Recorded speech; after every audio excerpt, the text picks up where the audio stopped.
Chemistry की class में आप सबका स्वागत है। गुड मॉर्निंग सबका। ठीक है भाई, अगर दोस्तों बात करें टॉपिक की वाइज, अगर मैं बात करें तो आप पहले थोड़ा सा मैं आपको बताता हूं, है ना। अगर केमिस्ट्री की बात करूं दोस्तों, तो पहले तो समझ लो, एक बात दिमाग में बैठा लो कि चाहे केमिस्ट्री हो चाहे फिजिक्स हो, बायोलॉजी से सीधी है।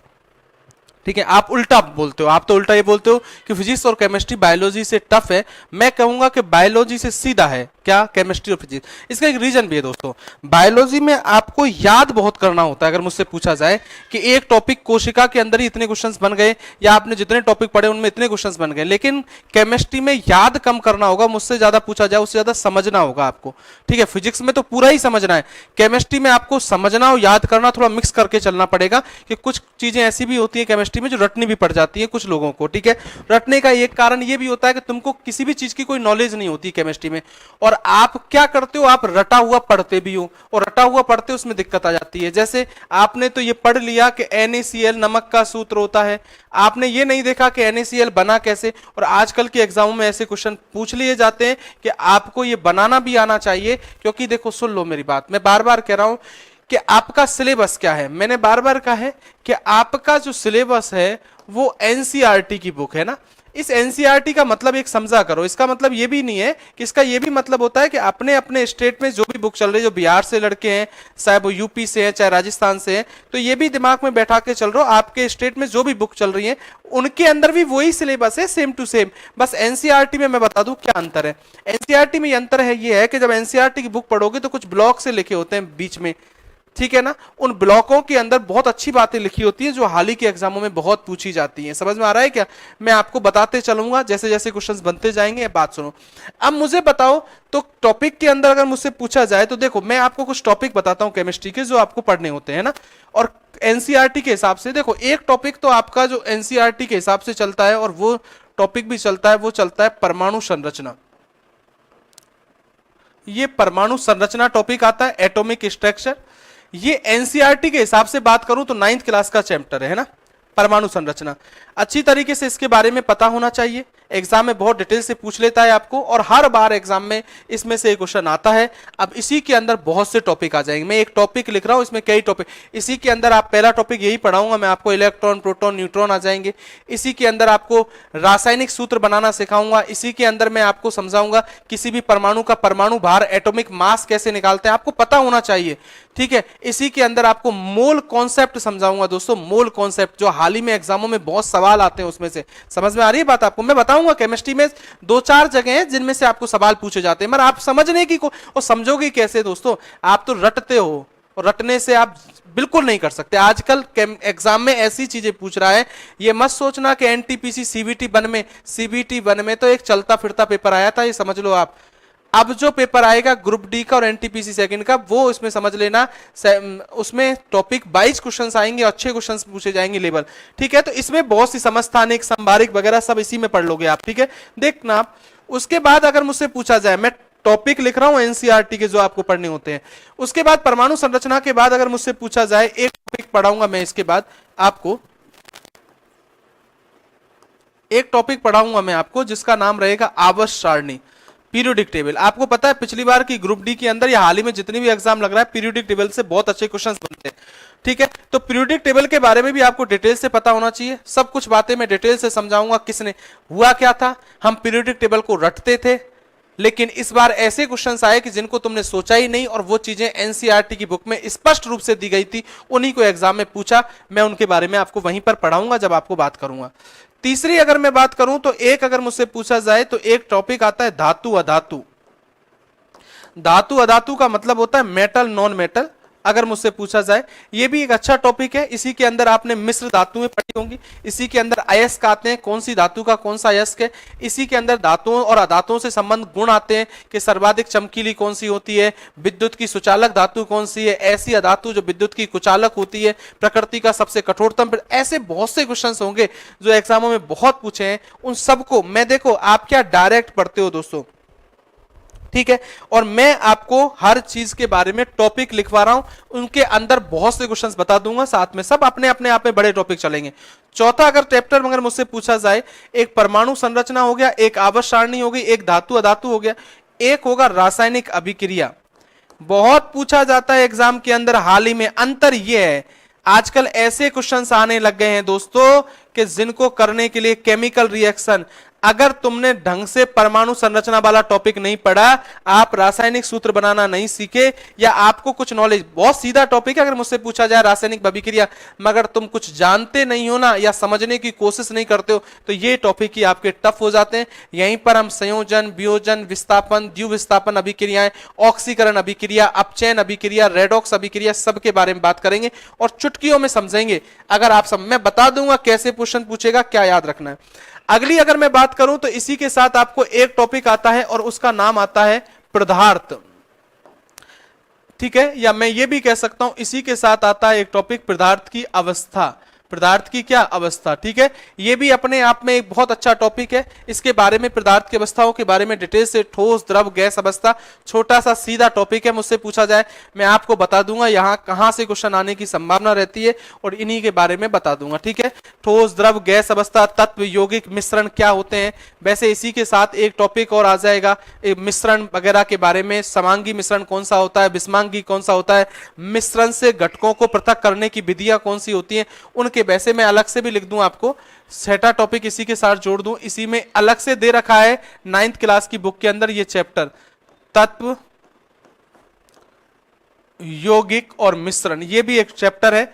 इसको भी मैं बता दूं, मिक्सचर बोलते हैं, एलिमेंट, कंपाउंड और मिक्सचर, इन दोनों को मिलाकर इन दोनों को भी अपन डिटेल से बात करें। इसी में विलयन भी आ जाएंगे, सॉल्यूशन भी आ जाएंगे, जो समांगी विलयन, विषमांगी विलयन, या सॉरी क्या बोलते हैं, वास्तविक विलयन, निलंबन विलयन और कोलाइडी विलयन, इनके बारे में भी मैं इसी टॉपिक के अंदर आपको बता दूंगा, ठीक है।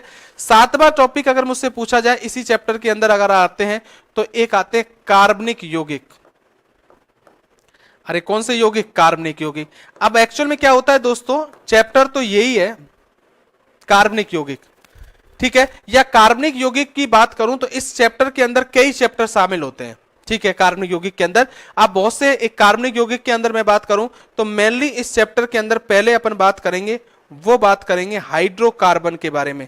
अरे किसके बारे में? हाइड्रोकार्बन। और हाइड्रोकार्बन आप जिन लोगों को नहीं पता उनको बता दूं, इसी में हम एल्केन, एल्कीन, एल्काइन के बारे में बात करेंगे और कुछ टॉपिकों के बारे में इसी के अंदर बात करते जाएंगे, एल्केन, एल्कीन, एल्काइन के बारे में, ठीक है। बहुत बार पूछ लेता है अगली एल्केन कौन सी है, अगली एल्काइन कौन सी है, इनको याद रखना। 8वां पॉइंट अगर मुझसे पूछा जाए तो इसी टॉपिक के साथ अगर मैं बात करूं तो अगला इसके अंदर एक टॉपिक आता है, एग्जाम में बहुत पूछा जाता है, और उनमें से एक आता है साबुन और एक आता है अपमार्जक। सब चीजें ये आपके 9th और 10th की बुक में दे रखी हैं दोस्तों, साबुन और अपमार्जक। इसी के साथ एक टॉपिक आता है अगर मुझसे पूछा जाए, वैसे साबुन अपमार्जक के साथ ही मैं एक चीज और जोड़ दूं यहीं पर, इसी के साथ मैंने एक चीज और जोड़ देता हूं, सीमेंट भी पढ़ते हैं। क्या पढ़ते हैं? सीमेंट, ठीक है। इसी के साथ एक चैप्टर अगर मुझसे पूछा जाए, एक होता है बहुलक। अरे क्या होता है? बहुलक, पॉलीमर्स। इन बहुलक की बात करूं जिनको पॉलीमर्स बोलते हैं, आपको तो पॉलीमर्स नाम दिख रहा होगा, मगर इसी के साथ आप क्या पढ़ोगे, इसी के अंदर आप प्लास्टिक पढ़ोगे, इसी के अंदर आप रेसे पढ़ोगे, इसी के अंदर रबर पढ़ोगे, ये सब बहुलक के अंदर आते हैं और सभी के बारे में डिटेल से बात करेंगे।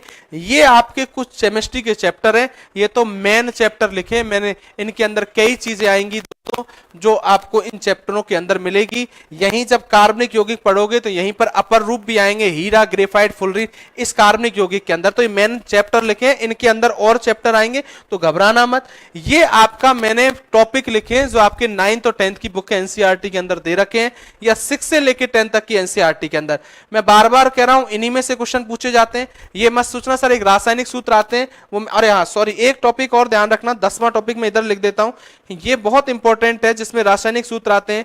एक होता है अम्ल, क्षार और लवण, ये भी याद रख लेना, एसिड, बेस एंड साल्ट, ये भी एक अच्छा टॉपिक है। इसी के अंदर एसिड बेस के बारे में पढ़ेंगे, इसी के अंदर रासायनिक सूत्रों के बारे में पढ़ेंगे, और कुछ रह भी जाएगा तो और मैं बचा कुचा इनके अंदर। तो ये आपके कुछ मेन टॉपिक है अगर मुझसे पूछा जाए। केमिस्ट्री में टाइम कम लगता है बायोलॉजी और फिजिक्स से, बायोलॉजी में सबसे ज्यादा टाइम लगता था, इसलिए मैंने बायोलॉजी को पहले स्टार्ट किया। फिजिक्स में उससे कम टाइम लगता है, लेकिन फिजिक्स में समझना पड़ता है, बहुत समझ समझ के बातें पढ़नी होती है, इसलिए फिजिक्स में भी टाइम लगता है। केमिस्ट्री में टाइम कम लगता है और केमिस्ट्री में नंबर भी अच्छे आ जाते हैं दोस्तों अगर पढ़ना चाहे ढंग से तो, ठीक है।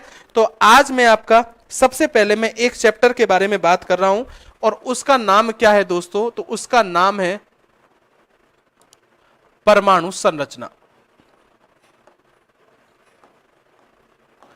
ये तो चैप्टर लिखा है दोस्तों, इसके अंदर बहुत सी चीजें पढ़ोगे आप, और छोटे छोटे चैप्टर जिनके आप नाम लिख देते हो वो सब इसी के अंदर आते हैं। तो मैं अलग अलग छोटे चीजों के नाम नहीं लिखवाऊंगा, मैं आपको इसी चैप्टर के अंदर सभी चीजों को पढ़ा दूंगा। जैसा आपकी एनसीईआरटी के उसी के हिसाब से अकॉर्डिंग बात करेंगे दोस्तों, है ना, और उसी हिसाब से पढ़ेंगे। एनसीईआरटी नहीं, ऐसी 11th क्लास 12th क्लास में भी ये चैप्टर दिए गए हैं, उस हिसाब से बात करेंगे, ठीक है। देखो अरे दोस्त, दैनिक जीवन में जो रसायन होते हैं उसका मतलब क्या होता है कि जो रासायनिक सूत्र पढ़ेंगे आप, यौगिक पढ़ोगे, इनके मैं अपने आप अपने हिसाब से क्वेश्चंस बताऊंगा, तब अपने आप समझ जाओगे दैनिक जीवन में रसायन क्या होते हैं। समझ में आए? रसायन का मतलब होता है कि अगर मुझसे पूछा जाए दैनिक जीवन के रसायन के, जैसे बेकिंग सोडा पढ़ोगे तो बेकिंग सोडा का उपयोग है, धावन सोडा का उपयोग, सब रसायन के अंदर, दैनिक जीवन के रसायन के अंदर आ जाएंगे। कौन सी चीज काम आने वाली है, कौन सी नहीं आने वाली, तो सब मैं आपको बताते जाऊंगा, ठीक है। तो इसलिए मैंने कहा कि आपको बहुत से टॉपिक इनमें छुपे हुए हैं जो आपको नहीं दिखेंगे, वो आपको सिलेबस के साथ समझ में आ जाएगा। जैसे आप एक टॉपिक पढ़ोगे जब आपको पता चल जाएगा। परमाणु संरचना तो मेन टॉपिक है दोस्तों। सबसे पहले मैं आपको इस टॉपिक के अंदर बात कर रहा हूं, और वो किसके बारे में बात कर रहा हूं दोस्तों, तो मैं सबसे पहले आपसे बात कर रहा हूं परमाणु के बारे में, ठीक है। और परमाणु की बात करूं तो इसी को हम क्या कहते हैं दोस्त, तो आप कहोगे सर इसी को हम एटम कहते हैं। क्या कहते हैं? एटम, ठीक है। क्या होता है क्या नहीं होता, सबसे पहले तो परमाणु के बारे में, ये तो कुछ सिंपल सी बातें होती है जो सबको पता होता है, लेकिन सबसे पहले बात करूं तो एक वैज्ञानिक था जिसने परमाणु के बारे में सबसे पहले बताया था, उसका नाम था कणाद। वैसे इसका पूरा नाम था महर्षि कणाद। ये एक प्राचीन वैज्ञानिक थे, या ये कह सकता हूं मैं यूनानी वैज्ञानिक थे।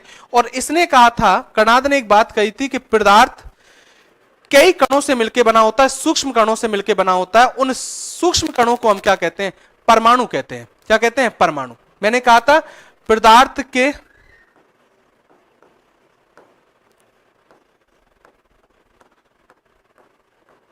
सूक्ष्म कण है ना, जो सूक्ष्म कणों से मिलकर बना होता है, उसको हम क्या कहते हैं? तो इसने कहा था कि इसको हम परमाणु कहते हैं। क्या कहते हैं? परमाणु, ठीक है। एक वैज्ञानिक तो ये था परमाणु से संबंधित। दूसरे वैज्ञानिक की बात क्यों, कणाद के बाद दूसरा वैज्ञानिक आया था, एक वैज्ञानिक था जिसका नाम था डेमोक्रिटस। और इसी के साथ एक और वैज्ञानिक था जिसका नाम था ल्यूसिपस। ये दो वैज्ञानिक थे, और इन दो वैज्ञानिकों ने मिलकर, एक्चुअल में ये दो दार्शनिक थे, और अगर मुझसे पूछा जाए इन दो वैज्ञानिकों ने मिलकर इसको, जो परमाणु था, इसको एटम नाम दिया था। अरे क्या नाम दिया? एटम नाम दिया था। और जो एटम नाम है ना, ये एक ग्रीक भाषा का शब्द था, और ग्रीक भाषा का शब्द क्या था? एटोमिया था। क्या था? एटोमिया। उससे ये नाम दिया गया था एटम। क्या नाम दिया था? एटम। क्लियर है मेरी बात? अब मेरी बात को गौर करके सुनो, लेकिन मेरी बात थोड़ा गौर करके सुनो। ये चीजें कभी एग्जाम में नहीं पूछी जाएंगी, अगर मुझसे पूछी जाए तो क्योंकि एक्चुअल में वास्तविकता से अगर मुझसे पूछा जाए कि ये एक यूनानी दार्शनिक था, ये भी एक दार्शनिक थे, इनका कोई वैज्ञानिक मत नहीं था, इन्होंने कोई वैज्ञानिक रूप से पुष्टि नहीं की थी, परमाणु के बारे में कोई वैज्ञानिक रूप से समझाना चालू नहीं किया था। इन्होंने एक सिंपल भाषा में बात कह दी कि ये परमाणु होता है। इसलिए केमिस्ट्री के अंदर मुझसे पूछा जाए तो इनकी बातों पर कोई ध्यान नहीं दिया जाता। एक्चुअल में परमाणु को समझाने के लिए क्या दिए गए थे? तो इस परमाणु को समझाने के लिए दिए गए थे परमाणु सिद्धांत। परमाणु क्या दिए गए? सिद्धांत, जिसको हम एटॉमिक थ्योरी बोलते हैं। और ये परमाणु सिद्धांत जिस वैज्ञानिक ने दिए थे, उस वैज्ञानिक का नाम क्या था दोस्त? तो उस वैज्ञानिक का नाम था जॉन डाल्टन। जॉन क्या था? डाल्टन नामक एक वैज्ञानिक था, और इसने ये बात 1808 के अंदर इसने परमाणु का सिद्धांत दिया था।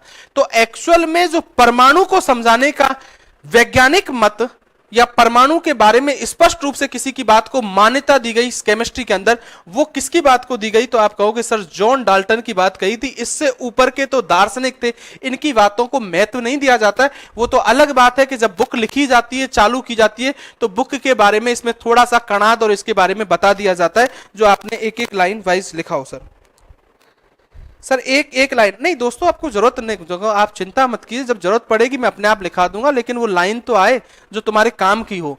वो लाइन जो काम की नहीं है, जो समझने की, उसको समझो, उसको लिखने की जरूरत नहीं होती, आपको लिखनी नहीं है। समझ में आ रहा है? आपको तो इतना सा याद रख लेना कि आपको तो पहला क्वेश्चन ये याद रखना था एग्जाम का, कि कोई भी पूछे कि परमाणु सिद्धांत किस वैज्ञानिक ने दिया, तो आप बोलोगे जॉन डाल्टन ने दिया। और कब दिया? तो आप कहोगे सर 1808 में दिया। अगर इस परमाणु सिद्धांत की बात करूं या परमाणु की बात करूं, तो इसका सबसे पहला क्वेश्चन क्या होता है परमाणु के बारे में, कि परमाणु का सबसे पहला पॉइंट आता है कि परमाणु क्या होता है। तो परमाणु वो होता है कि पदार्थ का वह मूलभूत कण, पदार्थ का मूलभूत कण, मूलभूत कण जिसे जिसे विभाजित नहीं किया जा सकता है, जिसे आगे विभाजित नहीं किया जा सकता है, सॉरी, जिसे आगे विभाजित नहीं किया जा सकता है,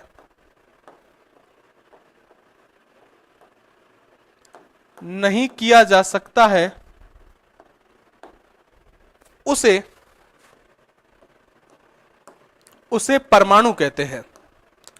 अरे उसे क्या कहते हैं? परमाणु। ठीक है, कहने का मतलब अगर मुझसे पूछा जाए कि पदार्थ का जो सबसे सूक्ष्मतम कण होता है उसे क्या कहते हैं? परमाणु। आप पूछोगे सर क्या है, तो पहले तो ये बात आ जाओ, आप कहोगे सर पदार्थ क्या है। मैं पदार्थ की अवस्थाएं पढ़ाऊंगा, जब पदार्थ के बारे में बताऊंगा कि पदार्थ क्या होता है, कि वायुमंडल में प्रत्येक वस्तु जिस सामग्री की बनी होती है उसको पदार्थ कहते हैं। इसका मतलब क्या है दोस्तों, मैं एक बार फिर रिपीट कर रहा हूं परिभाषा, मैं लिखवाऊंगा पदार्थ की परिभाषा जब पदार्थ पढ़ाऊंगा आपको अलग से, लेकिन मेरी बात को गौर करके सुनना कि वायुमंडल में प्रत्येक वस्तु जिस सामग्री की बनी है उसे पदार्थ कहते हैं। आप तो सिंपल भाषा में देख लो कि आपको कोई भी वस्तु दिख रही है, आपको कोई भी वस्तु दिख रही है वो सब पदार्थ है। ये पेन भी पदार्थ है, मेरे पास घड़ी है ये भी पदार्थ है, ये मेरे पास शर्ट है ये भी पदार्थ है, कोई चेयर पे आप बैठे हो वो भी, कोई भी चीज देख रही है छोटी से छोटी बड़ी से बड़ी सब पदार्थ है। ठीक है, फिर अंतर सुनो, मैंने कहा ये तो पदार्थ होते, तो मैंने कहा कि पदार्थ का वह मूलभूत कण जिसे आगे विभाजित नहीं किया सकता उसे परमाणु कहते हैं। उसे क्या कहते हैं? परमाणु। अब मेरी बात को सुनो, अगर मैं बात करूं ये कोई पदार्थ है, ठीक है, अब पदार्थ का मतलब ये भी समझो ये पेन भी पदार्थ है, और अगर मुझसे पूछा जाए इसका चूर्ण बना लिया जाए और चूर्ण बनाने के बाद एक कण बचे इस पेन का, उसको भी पदार्थ कहेंगे, लेकिन ये जो मूलभूत कण है इसका जो पहला कण है वो परमाणु भी कहलाएगा, क्योंकि उसको फिर उससे आगे मस्त इस पेन का इतना चूर्ण किया जाए, इतना छोटे से छोटा कण बनाया जाए कि उस कण को फिर आप आगे विभाजित नहीं किया सकते, तो उस कण को हम परमाणु कहते हैं। तो ये बात समझ लेना कि पदार्थ का वह मूलभूत कण जिसे आगे विभाजित नहीं किया सकता वो परमाणु कहलाता है। समझ में आ रहा है बात? अगली बात सुनो, इस परमाणु के बारे में एक बात याद रखना, परमाणु अगर परमाणु के बारे में याद रख लेना, परमाणु के बारे में, तो देखो परमाणु मैंने कहा कि वह विभाजित नहीं किया सकता उसे परमाणु कहते हैं। साथ ही अगर मैं बात करूं परमाणु, एक गुण और रखोगे परमाणु का, परमाणु स्वतंत्र अवस्था में नहीं रह सकता है।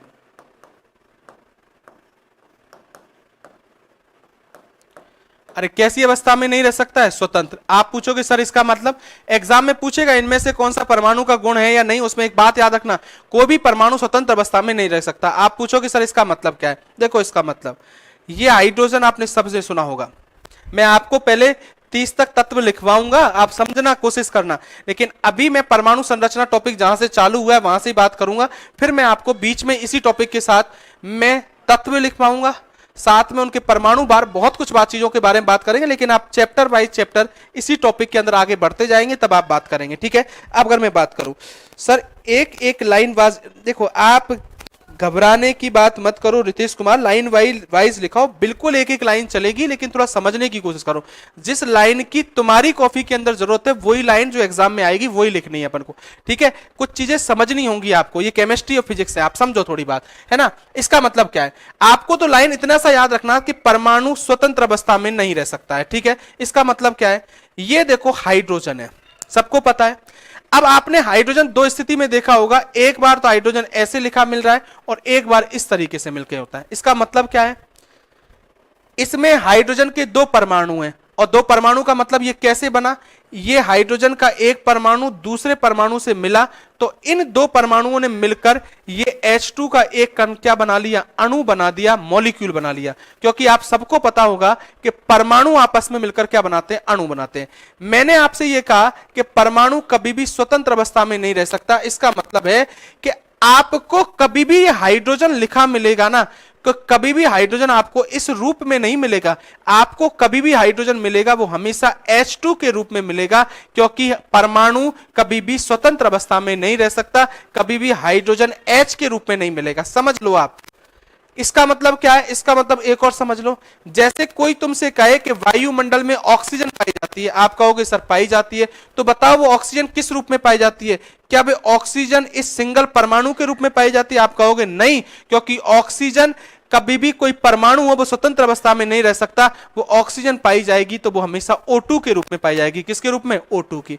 वायुमंडल में नाइट्रोजन गैस पाई जाती है तो कभी भी N के रूप में नहीं पाई जाएगी, वो N2 के रूप में पाई जाएगी। किसके रूप में? N2 के, क्योंकि परमाणु तो दूसरे परमाणु से मिलकर के हमेशा हाइड्रोजन के दो परमाणु, ठीक है, तो हमेशा हाइड्रोजन के साथ अगर मैं बात करूं परमाणु आपस में क्रिया करके अणु बना सकते हैं, तो अणु तो स्वतंत्र अवस्था में रह सकता है लेकिन परमाणु कभी भी स्वतंत्र अवस्था में नहीं रह सकता। तो हमेशा याद रखना कि परमाणु स्वतंत्र अवस्था में नहीं रह सकता है, ठीक है। अगली बात सुनो, अब काम आती है कि ये जो परमाणु है, ये जो क्या है, परमाणु है, जो एटम है, अगर इसके बारे में मुझसे पूछा जाए, ये परमाणु 3 कणों से मिलकर बना होता है। कितने कणों से? 3 या 3, अगर मुझसे पूछा जाए 3, अब परमाणु कणों से मिलकर बना होता है। आपको इस तरीके का शब्द लिखा मिलेगा, अगर मुझसे पूछा, सेमी पार्टिकल बोलते हैं। अब परमाणु कणों से मिलकर बना होता है, कणों से मिलकर बना होता है। और आप पूछोगे सर वो 3 अपरमाणु कण कौन से जिनसे परमाणु मिला होता है, तो मेरी बात को गौर करके सुनो। वे कण आते हैं, उनमें सबसे पहला आता है जिसको आप खूब पढ़ते हो, और पहला कण आता है परमाणु के अंदर, वो आता है, उसको हम बोलते हैं इलेक्ट्रॉन।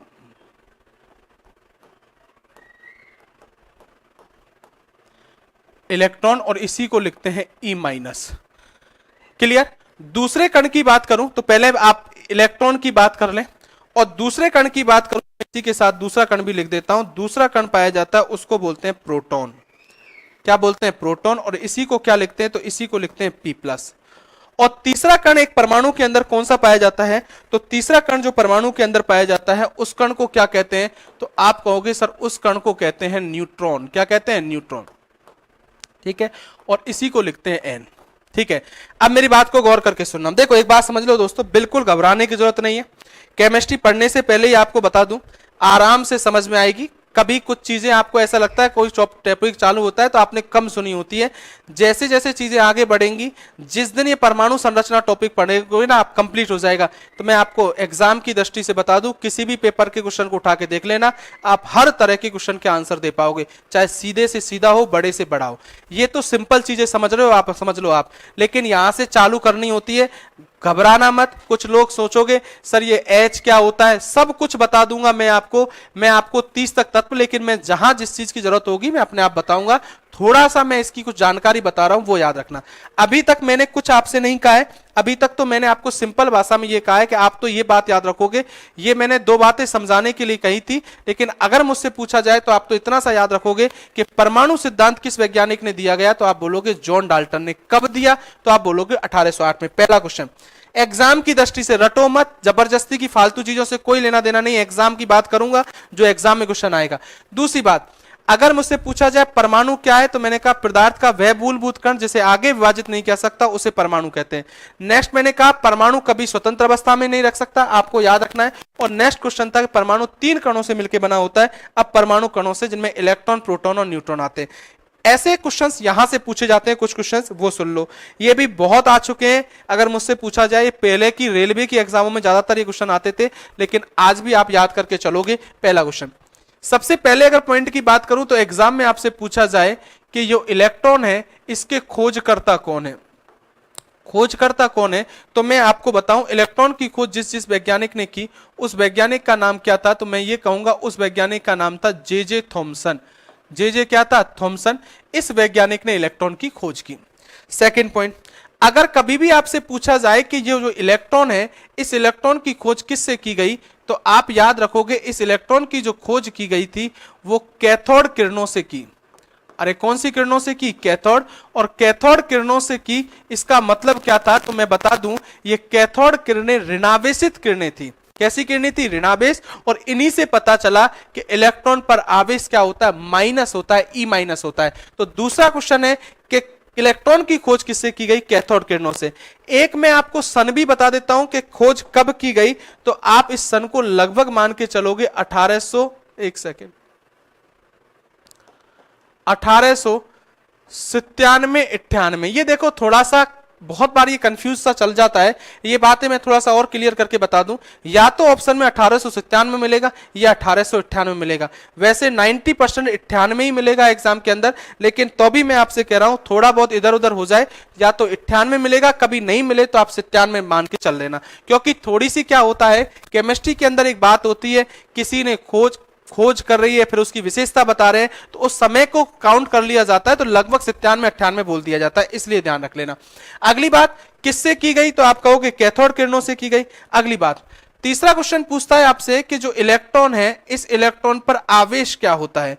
आवेश का मतलब क्या होता है? कि आवेश का मतलब है कि जो आपका इलेक्ट्रॉन है, इस पर चार्ज क्या होता है, एग्जाम में पूछा जाता है। तो मैंने कहा था माइनस तो होता है, लेकिन इसका मान कितना होता है? तो मैं कहूंगा इसका मान होता है -1.6 इंटू 10⁻⁻19 कूलाम। ये वो क्वेश्चन है दोस्तों, हाल ही में 2 एग्जामों में राजस्थान के अंदर पूछा गया।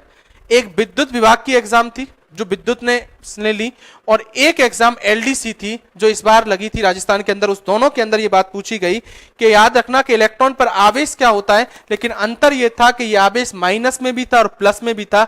तो बिल्कुल याद रखने ना कि जो इलेक्ट्रॉन पर आवेश होता है वो हमेशा -1.6 इंटू 10⁻⁻19 कूलाम होता है। क्लियर?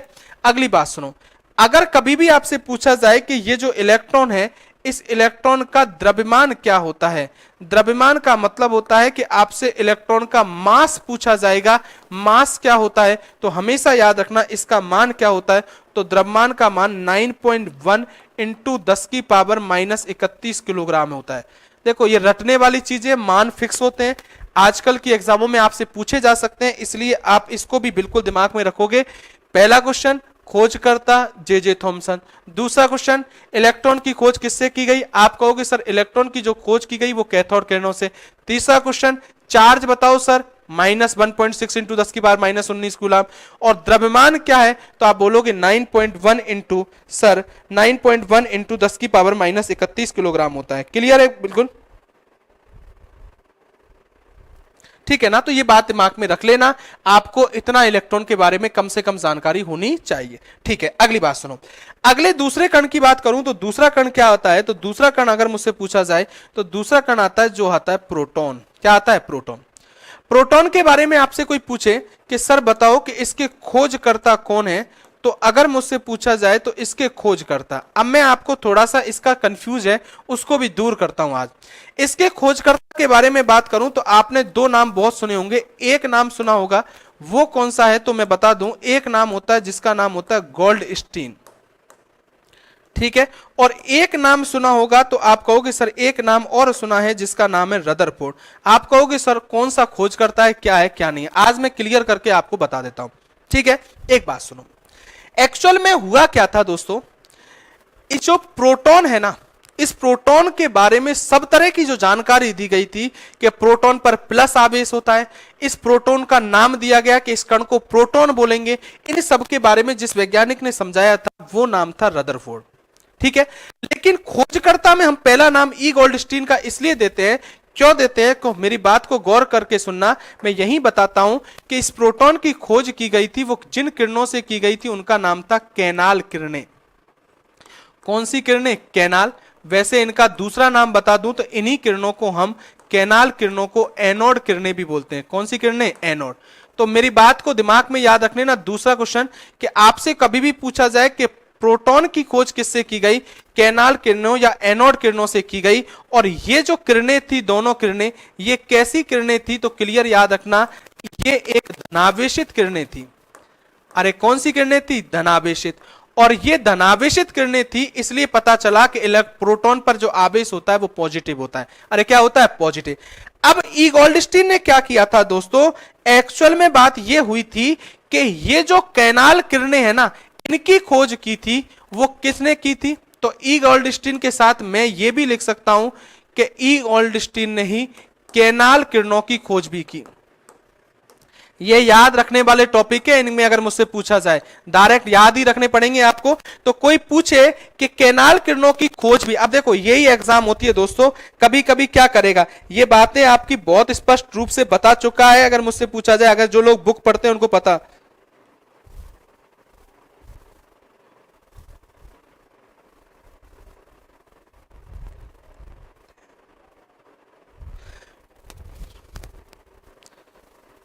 हाँ, मैं ये कह रहा हूं आपसे कि केनाल किरणों की खोज भी पूछे जाए तो आप कहोगे कि इनकी खोज की गई थी वो ई गोल्डस्टीन ने की थी। किसने की थी? ई गोल्डस्टीन।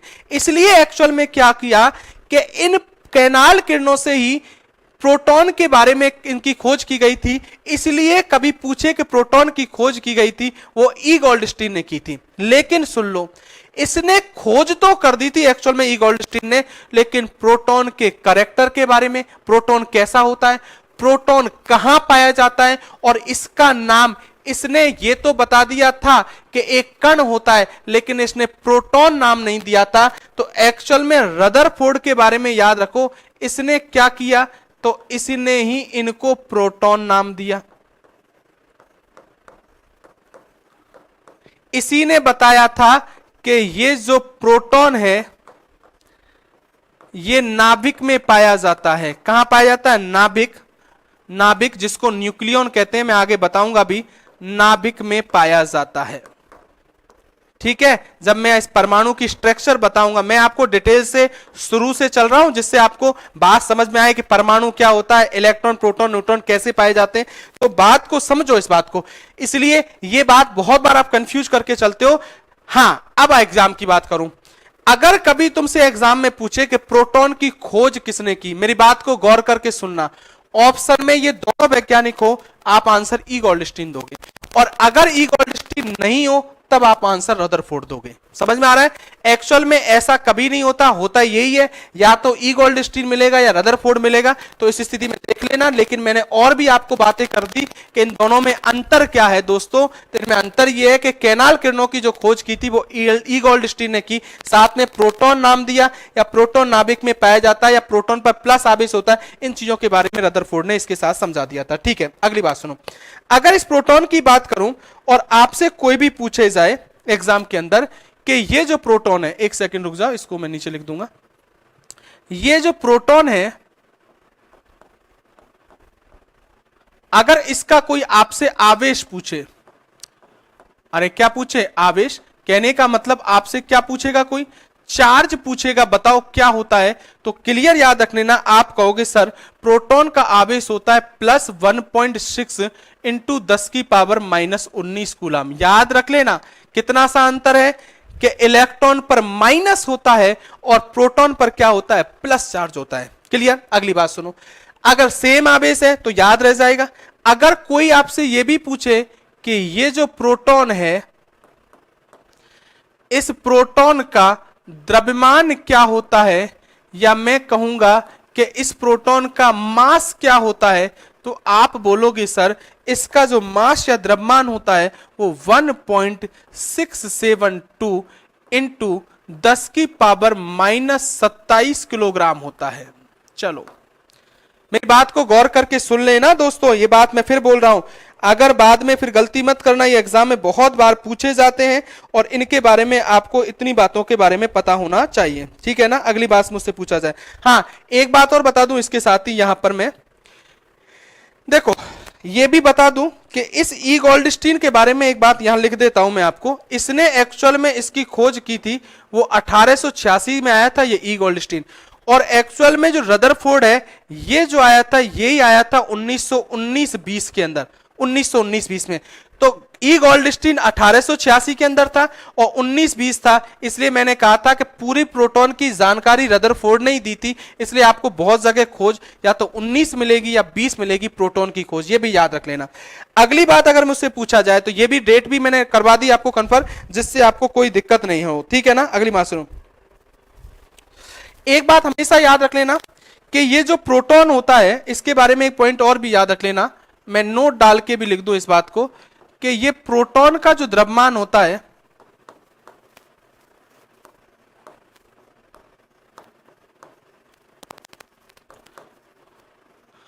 इलेक्ट्रॉन के द्रव्यमान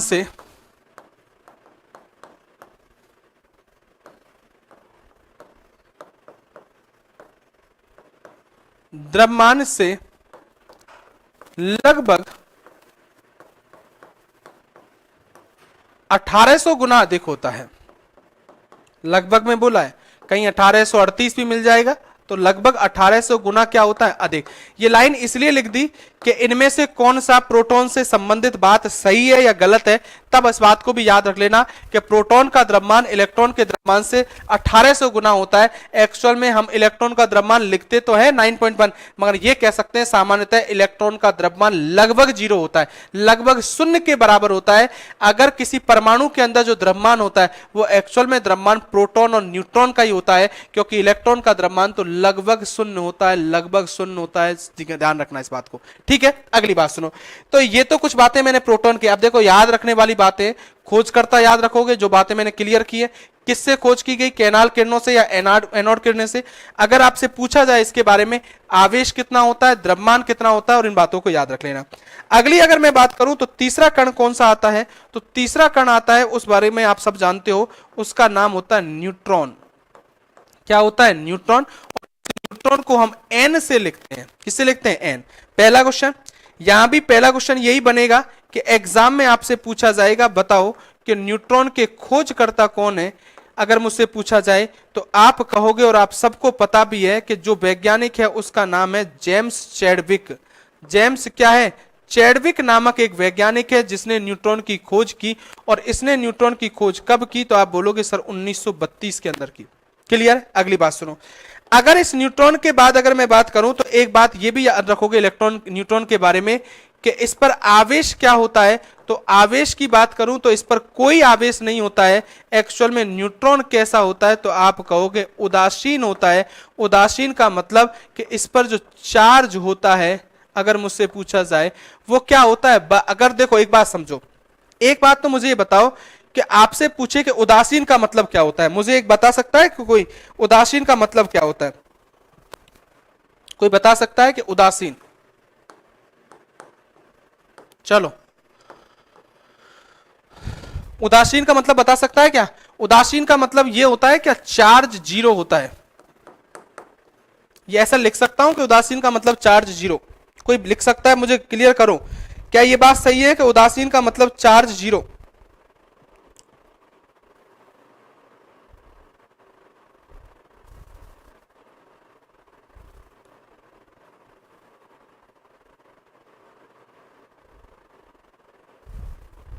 अरे 18 पहले तो मूलचंद मीना 2000 लिखा है, वो कोई दिक्कत नहीं है, 1800 से 2000 के बीच में लगभग मिल जाता है दोस्तों, उससे कोई घबराने की जरूरत नहीं है, वो लगभग में लिख लेना, कोई दिक्कत नहीं है ना। मूलचंद मीना कभी दूसरा है।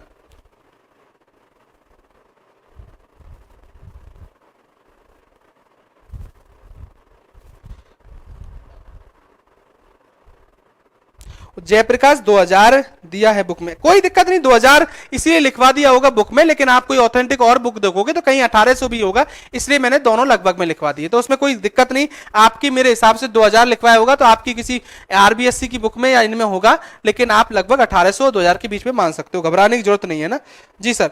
हाँ, पावर का मतलब पावर जीरो। देखो एक बात दिमाग में रख लेना, कभी भी कोई चीज उदासीन होती है, देखो मेरी बात को सुनो, कोई भी है, जैसे ये कोई वस्तु है, चालक वस्तु, अगर इस पर कोई प्लस आवेश होता है तो मैं अपन कह देते हैं ये धनावेशित है, अगर इस पर माइनस होता है तो अपन कहते हैं ऋणावेशित, लेकिन जब प्लस और माइनस दोनों बराबर हो तब उसको उदासीन कहा जाता है। तो इसका मतलब ये मत समझना कभी भी कि कोई चीज उदासीन है तो उस पर चार्ज ही नहीं है, आप ये नहीं कहोगे कि उस पर चार्ज नहीं है, आप ये कहोगे कि उस पर प्लस और माइनस दोनों बराबर है, इसलिए वो चीज क्या है, उदासीन है। समझ में आ रहा है। तो हमेशा याद रख लो कि हमेशा ये कहेंगे अपन कि न्यूट्रॉन पर आवेश क्या होता है, तो आप कहोगे न्यूट्रॉन पर किसी भी प्रकार का कोई आवेश नहीं होता, वो उदासीन होता है, क्योंकि प्लस माइनस, तो आप तो सिंपल भाषा में ये समझ लेना उदासीन होता है। अगली बात सुनो, अगर कभी भी आपसे पूछा जाए कि ये न्यूट्रॉन है, इसका मास कितना होता है, द्रव्यमान कितना होता है, तो दिमाग में बैठा लेना, इसका जो द्रव्यमान होता है वो होता है 1.674 इंटू 10 की पावर माइनस 27 किलोग्राम। जो लोग पढ़ रहे होंगे उनको समझ में आ रहा होगा अंतर कितना सा है। अंतर इतना सा है कि यहां पर ये 2 लिखा गया है और यहां पर ये क्या लिखा गया है 4। तो बस इतना सा अंतर है, लेकिन ये अंतर नहीं, आप ये बात याद रख लेना, नोट डाल के लिख देता हूं कि कोई भी पूछे इन तीनों कणों में से सर्वाधिक द्रव्यमान किसका होता है, तो मैं क्लियर कर देता हूं, कोई भी कहे कि सर्वाधिक द्रव्यमान, हमेशा याद रखना न्यूट्रॉन का होता है। वैसे मैं आपको बता दूं, जब आप बुक पढ़ोगे तो ये लिखा मिलता है कि न्यूट्रॉन और प्रोटॉन के द्रव्यमान लगभग बराबर होते हैं, क्योंकि आपको पता है बराबर ही है लगभग, लेकिन ज्यादा तो न्यूट्रॉन का ही होता है। इसलिए एक बार एसएससी के एग्जाम में पूछा गया क्वेश्चन था कि सर्वाधिक द्रव्यमान किसका होता है। अब लोग लगभग बराबर पढ़ के तो चले गए, लेकिन उन्होंने ये कंफर्म नहीं किया कि सर्वाधिक किसका होता है। तो हमेशा याद रख लेना, सर्वाधिक द्रव्यमान होता है वो हमेशा न्यूट्रॉन का होता है, ठीक है। तो ये बातें कुछ मैंने इलेक्ट्रॉन, प्रोटॉन और न्यूट्रॉन के बारे में कही है। देखो सुन लो दोस्तों, अभी भी मैं आपसे कह रहा हूं, अभी वो केमिस्ट्री है जिसको आप जानते हो, या मैंने कुछ बातें और एक्स्ट्रा लिखा दी होंगी आपको कि आपको इनके बारे में, किसी परमाणु के बारे में, इतनी चीजों के बारे में जानकारी होनी चाहिए। मैं अभी भी ये कहूंगा, अभी भी आपको केवल इतना सा याद रख लेना था। आपको काम की बात यह थी कि ये जो परमाणु सिद्धांत था वो किस वैज्ञानिक ने दिया, तो आप कहोगे सर जॉन डाल्टन ने दिया था। उसके बाद मैंने ये कहा था परमाणु 3 कणों से मिलकर, परिभाषा आपको कोई नहीं पूछने वाला, मुझसे पूछा जाए, लेकिन तो भी ध्यान रखना उन 3 कणों में इलेक्ट्रॉन, प्रोटॉन और न्यूट्रॉन को रेलवे के एग्जामों में बहुत बार इनके खोज करता। किससे खोज की गई, आवेश, द्रव्यमान वगैरह ये पूछ लिए जा सकते हैं, और आपको इनके बारे में इतना पता होना चाहिए, ठीक है। अगर एक बात याद रख लो,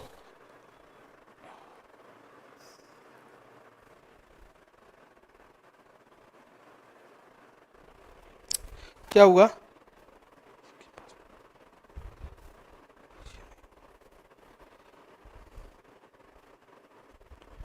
क्या हुआ, क्या हुआ पता नहीं। एक तो ये क्या क्या बात करने लग जाते हैं कमेंट में, ठीक है। मैं ये कह रहा हूं, एक बात और दिमाग में रख लेना, मेरे तो समझ में नहीं आती तुम्हारी क्या तो बात चलती है। हाँ, अब मेरी एक बात और याद रखना, एक ये पॉइंट आप बहुत इंपॉर्टेंट रखोगे आप एग्जाम के अंदर, ठीक है, क्योंकि दोबारा ये पॉइंट नहीं आएगा। मैं यही बात को समझा दूं कि ये जो अभी आपने परमाणु सिद्धांत था, जो मैंने बताया था, जॉन डाल्टन ने दिया था, जो एटॉमिक थ्योरी थी, परमाणु सिद्धांत के आधार पर रासायनिक संयोजनों के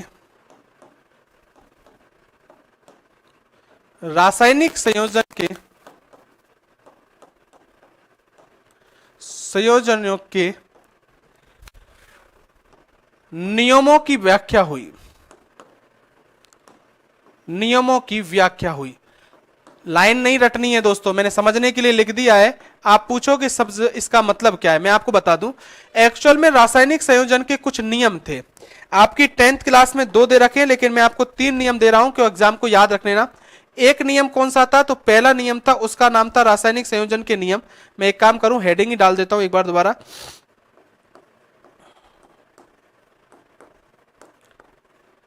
रासायनिक बहुत इंपॉर्टेंट है, एग्जाम में एनसीईआरटी में स्पष्ट रूप से दे रखे हैं, और एग्जाम में पूछेगा आपसे रासायनिक संयोजन के नियम।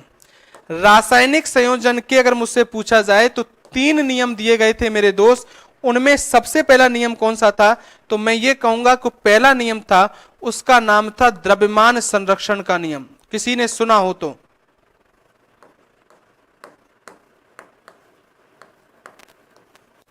द्रव्यमान संरक्षण का नियम, मास कंजर्वेशन थ्योरी थी। इसका मतलब क्या था, तो मैं समझ लो इसकी बात। देखो एग्जाम में क्या पूछेगा, पहला क्वेश्चन है कि रासायनिक संयोजन के कितने नियम दिए गए थे, आप कहोगे सर 3 दिए गए थे। उनमें पहला नियम कौन सा था, द्रव्यमान संरक्षण का नियम। अगर पूछे कि इस नियम के खोजकर्ता, मैं फिर बोल रहा हूं दोस्तों, बहुत इंपॉर्टेंट रहेगा, पूछ सकता है एग्जाम में, खोजकर्ता कौन थे, तो क्लियर याद रखना, एक वैज्ञानिक थे जिसका नाम था लवाइजिए। इस वैज्ञानिक ने इस नियम की खोज की थी, कौन से, द्रव्यमान संरक्षण की। मैं फिर बोल रहा हूं दोस्तों, एनसीईआरटी में स्पष्ट रूप से दे रखा है। ये जो नियम थे वो परमाणु सिद्धांत के आधार पर थे। वो क्यों थे मैं आपको बता दूंगा। पहले तो सुनो, ये द्रव्यमान संरक्षण के नियम के खोजकर्ता कौन है, तो आप पहला आंसर दोगे लवाइजिए। मुझसे पूछा जाए तो मुझे यही बताना था, एग्जाम में ये पूछा जा सकता है। अब मैं आपको बताता हूं होता क्या है। द्रव्यमान संरक्षण का नियम यह कहता है कि किसी भी रासायनिक अभिक्रिया में द्रव्यमान का न तो निर्माण किया जा सकता है न ही उसका विनाश किया जा सकता है। द्रव्यमान का हमेशा जितना रिएक्टेंट का द्रव्यमान होगा उतना ही प्रोडक्ट का द्रव्यमान होगा। ठीक है, मेरी बात को फिर सुन लो। इसने एक बात कही कि किसी भी रासायनिक अभिक्रिया में द्रव्यमान का न तो निर्माण किया जा सकता है ना ही विनाश।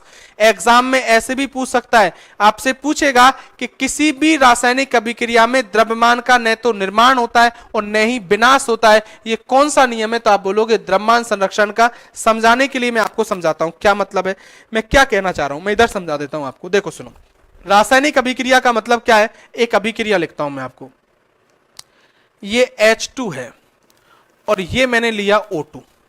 इन दोनों ने क्रिया की तो आप सबको पता चलेगा कि ये बनेगा। ठीक है, आपको पता है किसी भी अभिक्रिया को हम संतुलित करके लिखते हैं तो 2H2 प्लस O2 क्रिया करके बनाता है 2H2O। मैं आपको जब पढ़ाऊंगा रासायनिक अभिक्रिया तब मैं डिटेल से और भी कुछ बातें समझाऊंगा। किसी भी रासायनिक अभिक्रिया में आपको पता है कि तीर के निशान के इधर की साइड जो लिखे होते हैं इनको क्या कहते हैं? तो याद रख लेना, ये होते हैं, इनको रिएक्टेंट बोलते हैं। रिएक्टेंट बोलते हैं या इनको क्या बोलते हैं? तो आप कहोगे इनको अभिकारक बोलते हैं। दोस्तों रासायनिक अभिक्रिया पढ़ाऊंगा तब इन बातों को दोबारा भी लिखवाऊंगा, लेकिन मैंने आपको बायोलॉजी में भी ये बात बोली, किसी भी चैप्टर को आप कहीं से भी चालू कर लो, उस चैप्टर में कुछ बातें पुरानी आई जाती हैं या ऐसी भी चीज आती हैं जो आपने नहीं समझी होंगी, लेकिन मैं आपको समय के साथ सब चीजें समझा दूंगा। बस इतना सा इंतजार करना कि तुम लोग जल्दी ना करें। कुछ लोग क्या करेंगे, घबरा के ये नहीं सोचने लग जाए कि सर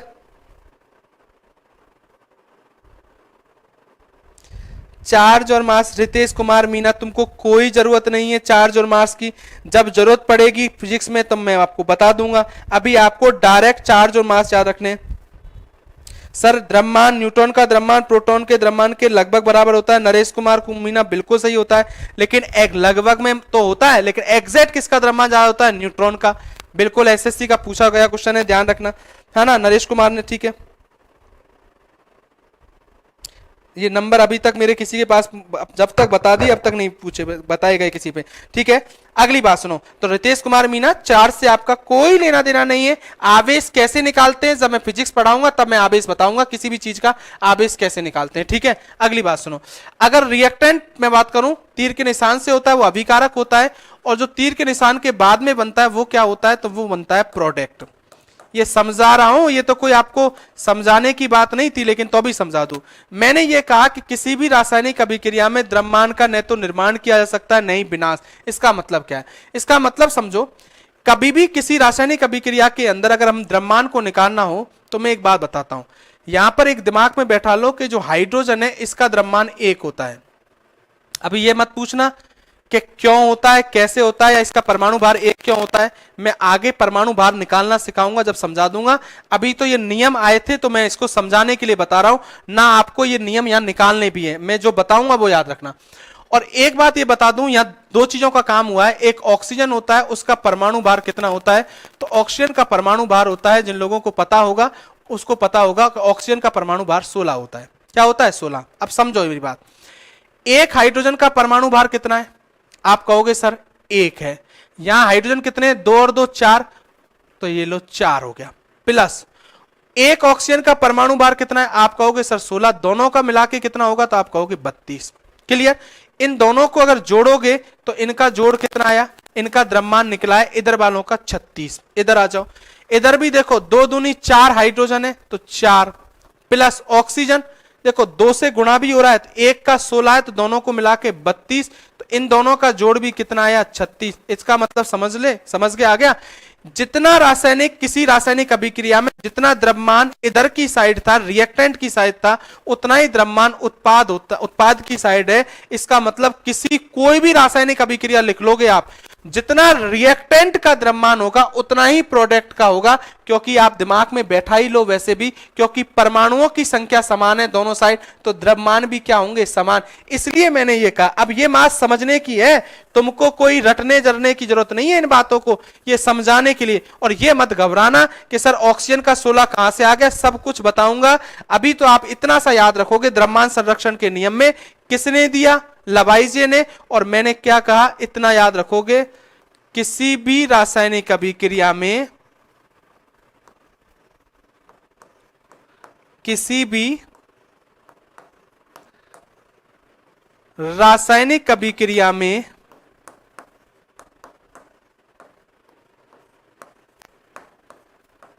द्रव्यमान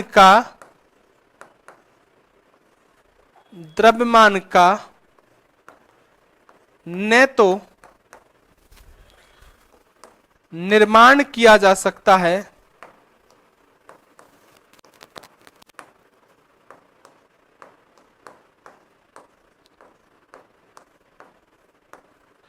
और ना ही विनाश। ऐसा हो सकता है, इसीलिए मैंने 9 को लिखा है दोस्तों। एग्जाम में पूरा हिंदी में बता दो, इसलिए बता दिया है। एग्जाम देखो, तुम एक बात समझो, थोड़ा पढ़ने का तरीका सीखो आप, ठीक है। एक घबराओ मत कि मैं कुछ बोल रहा हूं सर ये चीजें निकल, अरे पूछेगा वही तो लगा, ये तो क्या था, अभी मैंने रिएक्शन लिखी थी वो समझाने के लिए। इसका मतलब मैं नहीं समझाता तो अभी लोग पूछे सर ये क्या कहां से आया। अपने आप चीजें समझ में आ जाएगी, लेकिन जो चीज जहां से पूछी जाएगी वो उतनी याद रखनी है आपको। अभी इतना सा याद रखना है कि द्रव्यमान, देखो 2 ही क्वेश्चन याद रखने हैं आपको कि द्रव्यमान संरक्षण का नियम किसने दिया, लवाइजिए ने। और दूसरा क्वेश्चन, किसी भी रासायनिक अभिक्रिया में द्रव्यमान का न तो निर्माण होता है ना ही विनाश होता है। लिख के देगा लाइन, ये कौन सा नियम है, तो आप कहोगे सर ये द्रव्यमान संरक्षण का नियम। सेकंड आ जाओ। अब ये परमाणु सिद्धांत पर आधारित क्यों थे, क्योंकि ये बात परमाणु सिद्धांत में भी कही गई थी, इसलिए रासायनिक संयोजन के नियम। क्योंकि परमाणु सिद्धांत में ये कहा गया था किसी भी रासायनिक अभिक्रिया में जितना रिएक्टेंट में परमाणु द्रव्यमान उतना ही प्रोडक्ट में, इसलिए इसको आधार माना गया था। दूसरा सुन लो, दूसरा मुझसे पूछा जाए तो दूसरा नियम आता है, वो कौन सा आता है, तो क्लियर याद रखने ना, उस नियम को बोलते हैं, ये एनसीईआरटी में दे रखे हैं दोस्तों, जो लोग पढ़ते होंगे, वैसे अपने अपनी स्टेट की बुक में भी दिए हैं इस साल, स्थिर अनुपात के नियम, इसलिए एग्जाम में बहुत इंपॉर्टेंट रहेंगे। स्थिर अनुपात का नियम दूसरा नियम था। चलो ये क्या है, पहला क्वेश्चन, यहां भी पहला क्वेश्चन ये पूछेगा आपसे कि इसके खोजकर्ता बताओ सर, कि खोजकर्ता कौन है, तो क्लियर याद रखना, इसके खोजकर्ता है वो एक वैज्ञानिक है जिसका नाम है प्राउस्ट। इसने इसकी खोज की थी, प्राउस्ट। बहुत पूछेगा, अगर मुझसे पूछा जाए तो काम की बात इसके खोज करता ही है, जो एग्जाम में पूछा जाएगा। तो आपसे कोई पूछे कि अगर मैं बात करूं कि स्थिर अनुपात का नियम किसने दिया, तो आप बोलोगे इसके खोजकर्ता थे, प्राउस्ट ने दिया था। क्या नियम है स्थिर अनुपात का? स्थिर अनुपात का नियम एक बात कहता है कि कोई भी यौगिक, कोई भी क्या यौगिक, वो कहीं से भी प्राप्त हो, लेकिन उसमें उपस्थित परमाणुओं का द्रव्यमान हमेशा निश्चित रहता है। समझ लो आप, इतनी जल्दी समझ में नहीं आएगा आपको। कोई भी यौगिक कहीं से भी प्राप्त हो, लेकिन उसमें उपस्थित या किसी भी यौगिक में उपस्थित परमाणुओं का द्रव्यमान हमेशा निश्चित होता है, चाहे वो यौगिक कहीं से भी प्राप्त हो। आप इसका मतलब समझिए, इसका मतलब समझो। एक इसका मतलब ये है दोस्तों, मेरी बात को गौर करके सुनो, कि मैंने ये फॉर्मूला लिखा जल का, ठीक है। इस जल के फॉर्मूले में आपको 2 चीज दिख रही है कि इसके अंदर एक हाइड्रोजन है और एक इसके अंदर क्या है, ऑक्सीजन है। क्लियर है? देखो 2 चीजों से, 2 परमाणुओं से मिलकर बना है हाइड्रोजन और ऑक्सीजन। लेकिन आपको यह पता है कि इस जल के अंदर हाइड्रोजन कितने हैं, तो आप कहोगे यहां 2 हाइड्रोजन है, तो एक हाइड्रोजन का परमाणु भार आपको अभी ध्यान हो तो मैंने लिखाया था 1, तो 2 का कितना हो गया, 2। मैं निकालना सिखाऊंगा परमाणु भार, एग्जाम में पूछे जाते हैं। समझ में आ रहा है? जब जरूरत पड़ेगी तब, घबराने की जरूरत नहीं है। मैं आपको परमाणु भार याद रटवाऊंगा भी कि ये याद रख के चलने, और फिर मैं आपको ये भी कहूंगा कि एग्जाम में ऐसे पूछ सकता है। बताओ, इस साल होंगे ऐसे क्वेश्चन आपके एग्जाम में, NH3 का परमाणु अणुभार बताइए, कैसे निकालते हैं मैं आपको समझाऊंगा, ठीक है। अभी आप बिल्कुल जरूरत नहीं है, और जो घबरा रहे हो उनको पता हो तो CBT 1 जिन्होंने लिया था उन सबको पता है कि हर चीज बताएंगे सर। बस इतना सा है कि सर एनसीईआरटी की बुक में कहां मिलता है रमेश चंद मीना, तो आप एक काम कर लेना, एनसीईआरटी की बुक के अंदर मेरे हिसाब से ये टॉपिक पदार्थ या परमाणु की संरचना के अंदर दे रखा है, आप उठा के देख लेना, या इस साल की आरबीएससी की बुक में भी दे रखा है, ये आपको पता चल जाएगा, पढ़ने में पता चलेगा जब आप देखोगे हो क्या रहा है। मैं आपको बता दूं, एनसीईआरटी में मेरे हिसाब से इसको पदार्थ के साथ जोड़ दिया गया है, रासायनिक संयोजन को, लेकिन आरबीएससी की बुक में उसने परमाणु संरचना के अंदर इस बात को समझाया है, और एक्चुअल में ये बात समझनी परमाणु की संरचना में थी, ये नियम आपको, ठीक है, इसलिए मैं आपको बता रहा हूं। मैं ये कह रहा हूं कि एक हाइड्रोजन का परमाणु भार 1 और 2 का कितना हो जाएगा, तो आप बोलोगे 2, और ऑक्सीजन का परमाणु भार कितना होता है 16, ठीक है। अब देखो इनको हल करोगे सरल अनुपात में, तो ये 1 और ये कितनी बार कटा 8, तो 1:8 होता है। कहने का मतलब मैं इधर लिख दूं, कभी भी कोई पूछे कि जल का अनुपात कितना होता है, अगर मुझसे पूछा जाए परमाणु भार का, तो आप बोलोगे 1:8 होता है। क्या होता है 1:8। अब मेरी बात को सुनो, ये नियम क्या कह रहा है, ये नियम कह रहा है कि ये पानी है ना, जो जल आपने प्राप्त किया है, इस जल को आप कीचड़ से प्राप्त कर लो, कोई कीचड़ हो, ये बरसात का पानी हो, किसी नल का पानी हो, या कहीं से भी ये पानी प्राप्त हो, इस पानी के अंदर या जल के अंदर हमेशा हाइड्रोजन में जो ऑक्सीजन है उसका अनुपात हमेशा 1:8 ही होगा। किसी भी सूरत में आपको यह अनुपात चेंज होने वाला नहीं है।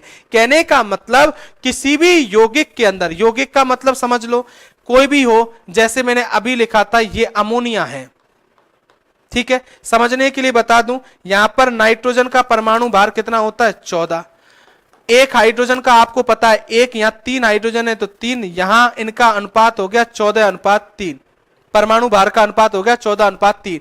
अब ये अमोनिया गैस कोई जगह से भी निकले, किसी भी रासायनिक अभिक्रिया से निकले, अमोनिया गैस का अनुपात तो हमेशा नाइट्रोजन हाइड्रोजन का इसमें 14:3 होगा।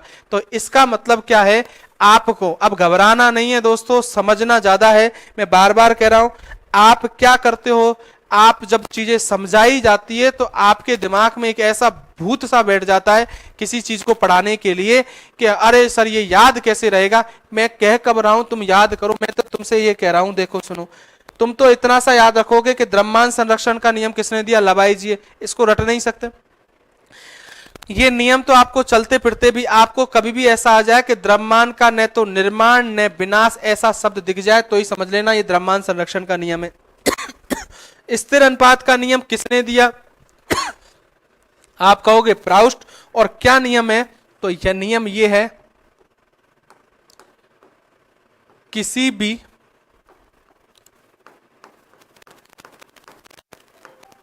यौगिक में उपस्थित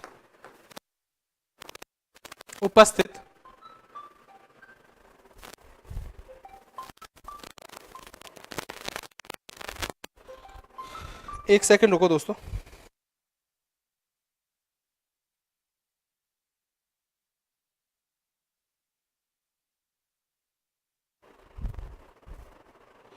हाँ दोस्तों एक सेकंड, हाँ मैं ये कह रहा था दोस्तों आपसे, एक सेकंड रुक जाना, हाँ, कि किसी भी यौगिक में उपस्थित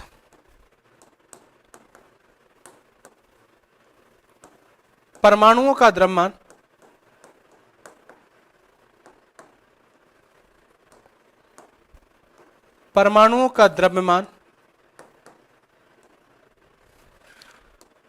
हमेशा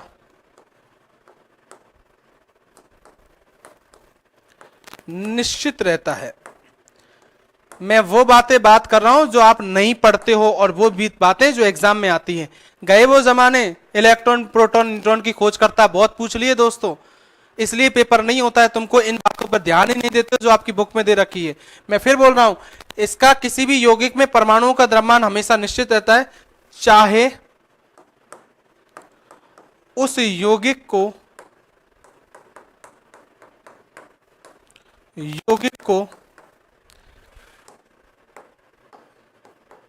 कहीं से भी प्राप्त किया गया हो।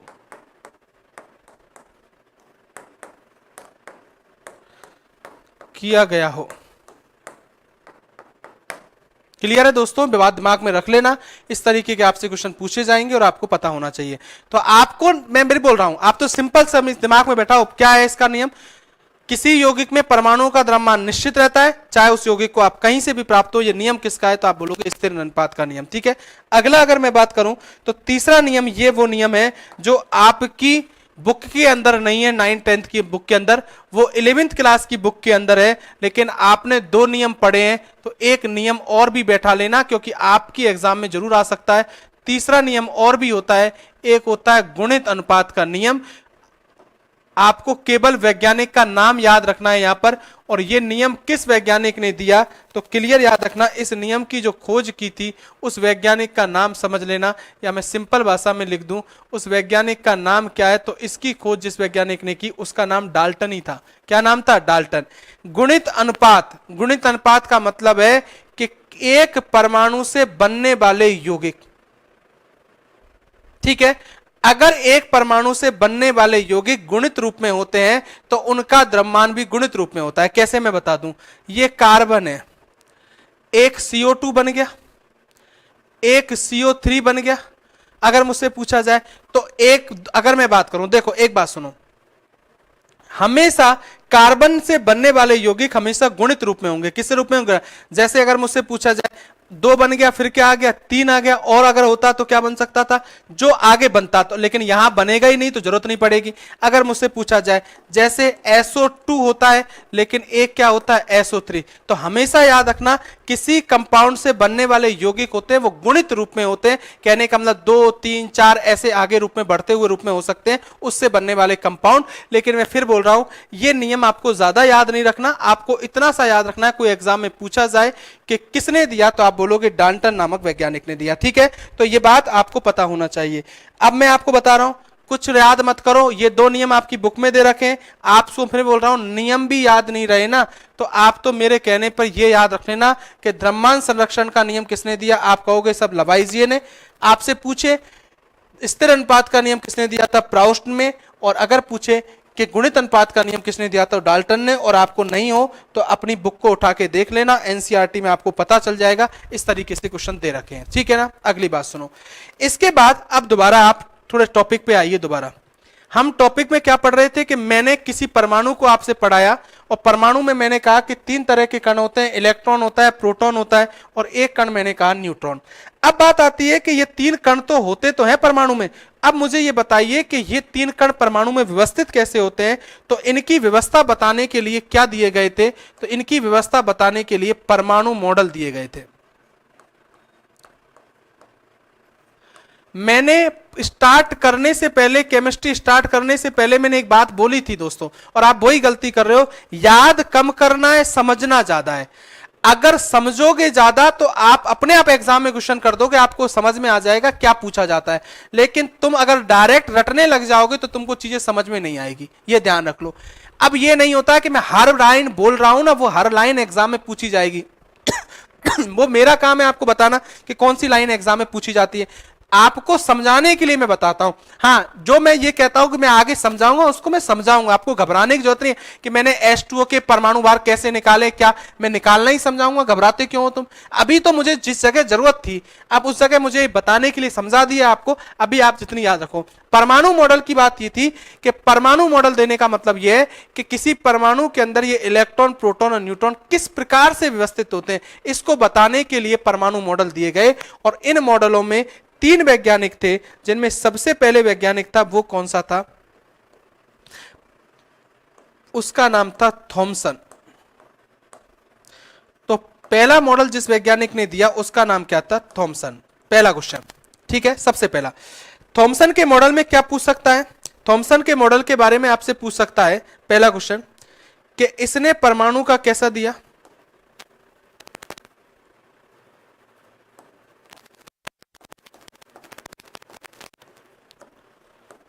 परमाणु का सर्वप्रथम मॉडल दिया। केवल एक क्वेश्चन बनाए अभी तक।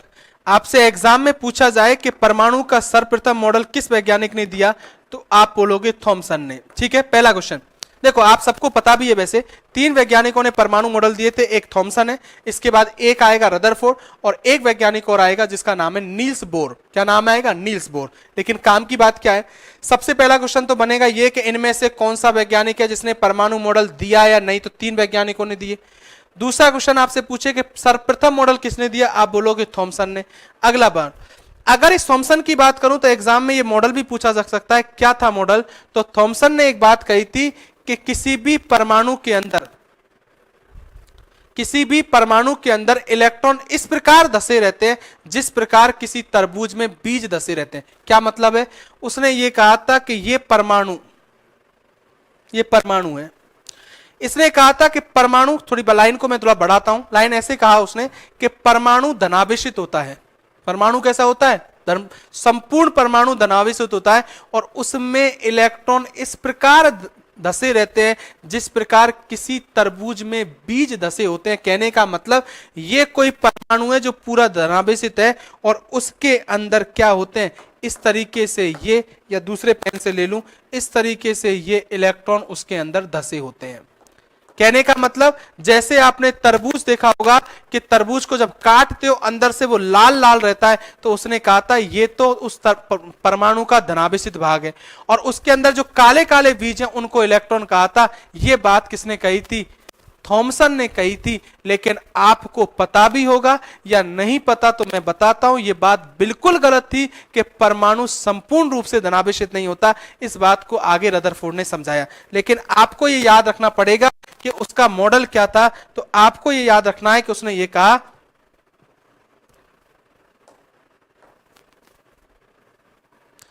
थॉमसन ने क्या कहा कि परमाणु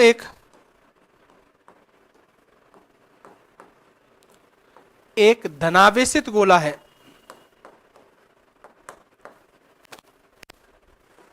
हर लाइन लिख रहा हूं दोस्तों जिससे नोट्स बनाने में दिक्कत नहीं आए। परमाणु एक धनावेशित गोला है जिसमें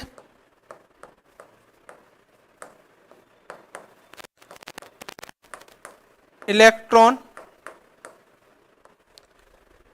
इस प्रकार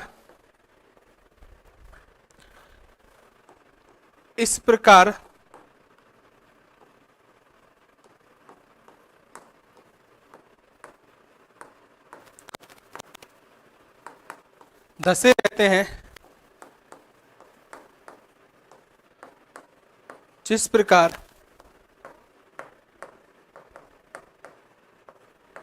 तरबूज में बीज धसे रहते हैं। तरबूज में क्या रहते हैं? बीज। एग्जाम में क्वेश्चन पूछ सकता है कि परमाणु एक धनावेशित गोला होता है जिसमें इलेक्ट्रॉन इस प्रकार धसे रहते हैं जिसका तरबूज में बीज। ये किसने दिया? तो थॉमसन ने। अब देखो काम की बात, ऐसे रटने की जरूरत नहीं है, तुमको अपने आप पता चल गया कि तरबूज में बीज धसे रहते हैं। ऐसे इलेक्ट्रॉन किसने कहा था? तरबूज शब्द से ही पता चल गया, ऐसा थॉमसन ने कहा था। किसने कहा? थॉमसन। अगली बात सुनो, नेक्स्ट। इस थॉमसन के मॉडल के बारे में नेक्स्ट पॉइंट में नेक्स्ट अलग कलर से लिख दूं जिससे याद रखेगा। इस मॉडल के बारे में एक बात यह भी याद रखना कि इस मॉडल को प्लम पुडिंग मॉडल भी कहते हैं। प्लम, एक सेकेंड, प्लम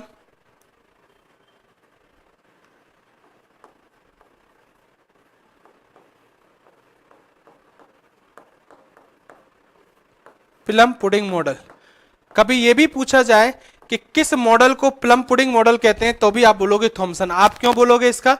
तो ये एक्चुअल में प्लम पुडिंग क्या मतलब है? प्लम पुडिंग एक मिठाई का नाम है। अगर मैं बात करूं, कोई मिठाई का नाम था, उस मिठाई के बारे में उसने कहा था मिठाई भी ऐसी थी जैसे आप देख लो कि एक लड्डू होता है उस तरीके से, और उसमें बीज थे जो उसके अंदर मिष्ठान, कोई आप काजू डाल दो, कोई बादाम डाल दो, या कुछ भी डाल दो मिष्ठान, तो उन मिष्ठानों को तो उसने इलेक्ट्रॉन बोला, और जो मिठाई थी जो बनी हुई थी, जो लड्डू बना होता है, उनको उसने क्या कह दिया? धनावेशित भाग परमाणु का।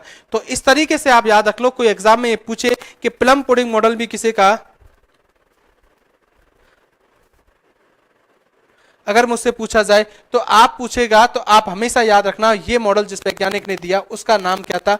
तो उस वैज्ञानिक का नाम था थॉमसन। क्या नाम था? थॉमसन। अगली बात सुनो, अगर मैं बात करूं, फिर मेरी बात को गौर करके सुनना, अगर मैं बात करूं तो जैसा परमाणु था इसने बोला था, इस तरीके की बात तो नहीं थी बात, लेकिन इसकी एक बात सही थी थॉमसन की। वो क्या कही थी कि थॉमसन ने एक बात जरूर कही थी कि किसी भी परमाणु की अगर मैं बात करूं, वो परमाणु उदासीन होता है, उसमें धनावेश और ऋणावेश बराबर होते हैं। ये बात बिल्कुल सही थी। इसकी बात क्या सही थी कि इसकी एक बात सही थी, मैं यहीं पर लिख दूं, थॉमसन के बारे में एक बात याद रख लेना कि थॉमसन ने एक बात कही थी कि परमाणु कैसा होता है, कि इसने कहा था परमाणु उदासीन होता है। उदासीन होता है कहने का मतलब उसके अंदर धनावेश और ऋणावेश क्या होते हैं, बराबर। तीन बातें याद रखोगे परमाणु के बारे में, थॉमसन मॉडल के बारे में। परमाणु का सर्वप्रथम मॉडल किसने दिया, तो भी बोलोगे आप थॉमसन ने। आपसे परिभाषा पूछे तो भी बोलोगे थॉमसन ने। प्लम पुडिंग मॉडल किसने दिया, तो भी बोलोगे थॉमसन ने। और किसने कहा तीनों मॉडल में से कि परमाणु उदासीन होता है, तो आप बोलोगे थॉमसन ने। ठीक है, अगली बात सुनो। इस वैज्ञानिक के बाद दूसरा वैज्ञानिक कौन आया, तो उसके बाद दूसरा वैज्ञानिक आया था जिसका नाम था रदरफोर्ड। और उस मॉडल का नाम क्या था, तो उस मॉडल का नाम था रदरफोर्ड मॉडल। ये रदरफोर्ड मॉडल क्या था, तो पहली बात तो ये बात सुनो, इसने एक बात कही थी, सिंपल भाषा में समझ लो, समझनी ज्यादा है। इसने कहा था कि इसने एक सोने से पतली पन्नी से बना हुआ गोला लिया, सोने की पतली पन्नी से बना हुआ क्या लिया, गोला। और इस गोले पर क्या किया, इस गोले पर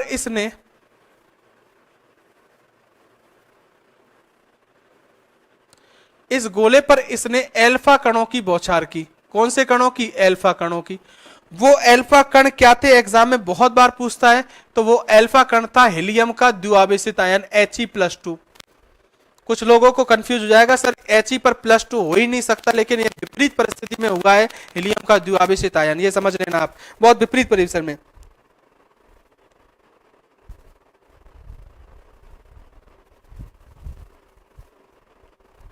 सर आपकी बुक बता दो, एनसीईआरटी।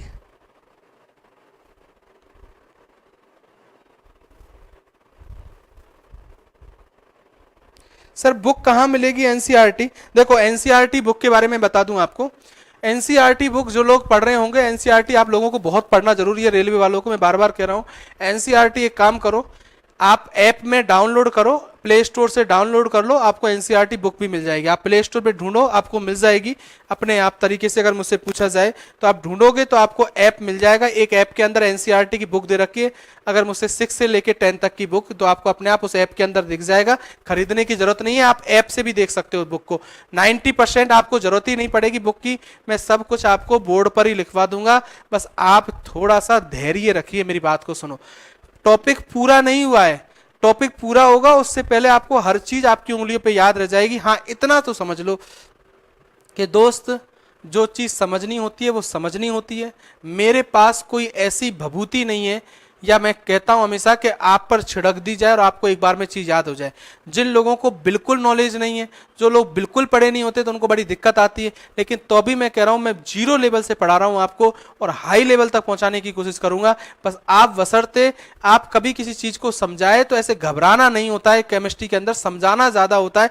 मैं आपको बताता हूं कि आपको क्या याद रखना है, एग्जाम में वही पूछा जाएगा मैं जो आपसे बोल रहा हूं। बस आप देखो, जिन लोगों ने एग्जाम दिए पुराना CBT 1 पढ़ के, उनको पता चलेगा कि फिजिक्स केमिस्ट्री में भी कितने मैं कह रहा हूं आप बायोलॉजी से ज्यादा क्वेश्चन करके आओगे फिजिक्स केमिस्ट्री, मेरी गारंटी ले लेना। बशर्ते आप रट के मत जाइए फिजिक्स केमिस्ट्री को, मैं जैसे कहूं वैसे समझ लेना आप।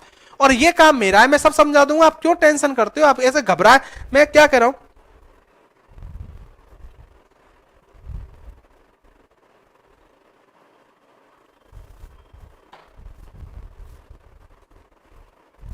ठीक है कोई नहीं, आपको कोई जरूरत पड़ेगी है ना, तो ध्यान रखो। तो मैंने ये कहा कि रदरफोर्ड मॉडल, लेकिन आज मैं एक काम करता हूं, टाइम हो ही गया। इस मॉडल के बारे में डिटेल से कल की क्लास में इस मॉडल के बारे में बताऊंगा, अगर मुझसे पूछा जाए। देखो हाँ नोट्स, देखो दोस्तों केमिस्ट्री में ये रिटर्न नोट्सों से पार नहीं पड़ेगी, आपको समझना ही पड़ेगा। जब तक आप समझोगे नहीं ना उस एग्जाम के लेवल की। और ये भी ध्यान रख लो, शुरू के 1-2 चैप्टर ऐसे हैं केमिस्ट्री के जो ज्यादा समझने होंगे, उसके बाद आपके वही डायरेक्ट चीजें जो तुम चाहते हो ना, वो चीजें आ जाएंगी, जो आप फॉर्मूले वगैरह, आप चिंता मत कीजिए। लेकिन वो चीजों के बारे में बात कर लीजिए जो एग्जाम में जिनसे सिलेक्शन होगा, समझ में आ रहा है, वो वाली बात को छोड़ दीजिए। आपसे पूछा जाए कि अम्लों का राजा किसे कहते हैं, वो सब चीजें आपको पता है। अगर खाने का सोडा, धावन सोडा, वो सब बता देंगे आपको। लेकिन आप कुछ ऐसी चीजें कि मोल कैसे निकालते हैं, किसी भी परमाणु का भार कैसे निकालते हैं। आजकल एग्जामों में रासायनिक सूत्र पूछ लिया जाता है, ग्रुप डी में मोल पूछे जाते हैं, मोल आपको कुछ आते ही नहीं है अगर मुझसे पूछा जाए, लेकिन इन चीजों को पढ़ने के लिए थोड़ा सा आपको डिटेल से शुरू से पढ़ना जरूरी है दोस्तों। तो डिटेल से कल की क्लास में इस परमाणु के बारे में और बात करूंगा। केवल एक मॉडल समझाया है आज मैंने, थॉमसन मॉडल, और मॉडल के बारे में कल की क्लास में बताता हूं। तो आज के लिए धन्यवाद दोस्तों, नेक्स्ट क्लास में मिलते हैं।